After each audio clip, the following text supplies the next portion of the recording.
১২০ টাকার পেঁয়াজ ৪০ টাকা, ৪০ টাকার আলু ২০ টাকা। ২০২৫-এর রোজায় সবচেয়ে স্বস্তি দিচ্ছে বাজার পরিস্থিতি। গত রোজায় যে পণ্যগুলোর দাম ছিল নাগালের বাইরে, এবার সেগুলো ক্রয় ক্ষমতার মধ্যে। মধ্যবিত্তদের পাশাপাশি নিম্ন মধ্যবিত্ত ও দরিদ্ররা তাই স্বস্তিতে বাজার করতে পারছেন। রোজা আসলেই পণ্যের দাম বেড়ে যায়, ক্রেতাদের ওঠে নাভিশ্বাস। এটাই বাংলাদেশের চিরায়ত রূপ। তবে ২০২৫ সালের রোজায় ঘটেছে তার পুরোপুরি বিপরীত। গত রোজার সাথে এবারের রোজায় জিনিসপত্রের তুলনামূলক দাম দেখে নেওয়া যাক। রোজা আসলেই যে জিনিসগুলোর দাম সবচেয়ে বেড়ে যায় তার মধ্যে অন্যতম বেগুন। বাড়তি এই চাহিদার সুযোগে বেগুনের দাম কয়েক গুণ বাড়িয়ে দেয় ব্যবসায়ীরা। গত বছর রোজায় বেগুনের দাম ১২০ টাকায় উঠেছিল।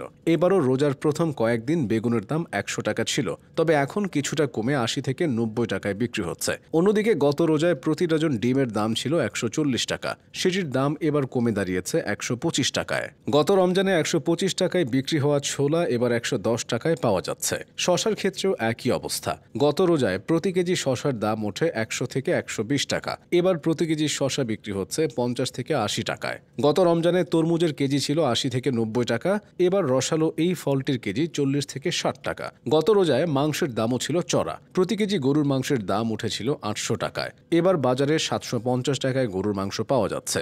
গত বছর উত্তাপ ছড়ানো পেঁয়াজের দামে এবার ব্যাপক দরপতন ঘটেছে। গত রমজানে পেঁয়াজের দাম উঠেছিল কেজি প্রতি ১২০ টাকা পর্যন্ত, এবারের রমজানে পণ্যটি কেনা যাচ্ছে মাত্র ৪০ টাকায়। আগের রমজানে প্রতি কেজি ব্রয়লার মুরগির দাম ছিল ২২০ থেকে ২৩০ টাকা, এবার সেটি ১৯০ থেকে ২০০ টাকায় কেনা যাচ্ছে। এছাড়া এবারের রমজানে প্রতি কেজি আলু বিক্রি হচ্ছে ২০ থেকে ২৫ টাকায়, অথচ গত রমজানে আলুর কেজি ছিল ৪০ থেকে ৪৫ টাকা। অন্যদিকে চিনি প্রতি কেজি ১২০ থেকে ১২৫ টাকায় বিক্রি হচ্ছে, যা গত বছর ছিল ১৪০ থেকে ১৫০ টাকা।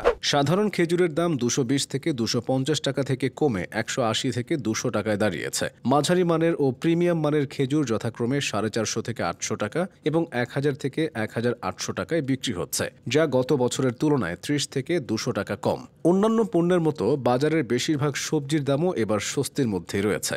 যে কাঁচামরিচ নিয়ে প্রতি বছর লঙ্কা কাণ্ড ঘটে যায়, সেটিও এবার নাগালের মধ্যে। প্রতি কেজি কাঁচামরিচ এখন ৭০ থেকে ৮০ টাকায় বিক্রি হচ্ছে, তবে জায়গা ভেদে এই দামের কিছুটা তারতম্য দেখা যায়। এছাড়া প্রতি কেজি দেশি গাজর ৪০ টাকা, শিম ৫০ থেকে ৬০ টাকা, পেঁপে ৪০ টাকা, শালগম ৩০ টাকা, চিচিঙ্গা ৬০ টাকা, ধুন্দল ৮০ টাকা, ঝিঙা ৮০ টাকা ও বরবটি ৮০ টাকায় বিক্রি হচ্ছে। লাউ ও মিষ্টি কুমড়া সহ অন্যান্য সবজির দামও পানির মতো।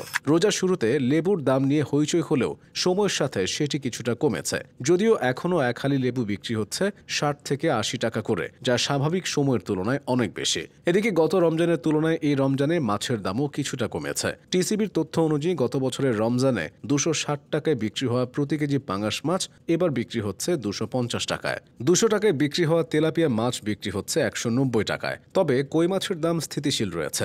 এবার রোজা শুরুর আগেই বাজারে অরাজকতা এবার দেখা যায়নি। তেল আর চাল বাদে বাজারে তেমন বড় কোনো অসঙ্গতি ছিল না। এবারের রোজায় নিত্য প্রয়োজনীয় পণ্যের মূল্য স্থিতিশীল ও সরবরাহ স্বাভাবিক রাখতে জাতীয় ভোক্তা অধিকার সংরক্ষণ অধিদপ্তর ও বাণিজ্য মন্ত্রণালয়ের ১৩টি পৃথক টিম কাজ করছে। সব মিলিয়ে বাজার পরিস্থিতি আগের তুলনায় স্থিতিশীল রয়েছে।